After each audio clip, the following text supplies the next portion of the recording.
तत्पश्चात श्रीजी महाराज बोले, कोई प्रश्न करिए। तब मुक्तानंद स्वामी ने पूछा, कोई तो सत्संग में रहकर दिन प्रतिदिन उन्नति करता रहता है और किसी की तो सत्संग में रहने पर भी दिन प्रतिदिन अवनति होती रहती है, इसका क्या कारण है?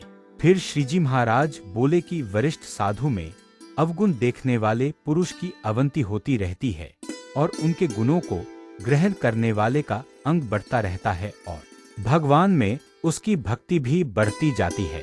इसलिए ऐसे साधु में अवगुण नहीं देखने चाहिए, बल्कि उनके गुणों को ही ग्रहण करना चाहिए।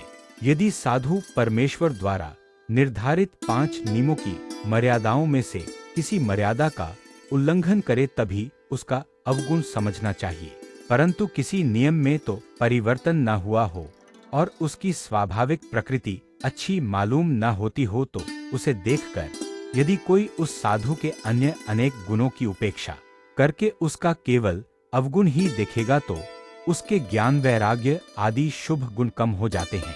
इसलिए नियमों के पालन में कोई अंतर दिखाई पड़ने पर ही उसका अवगुण समझना चाहिए, किंतु भगवान के भक्त का यूं ही अवगुण नहीं देखना चाहिए।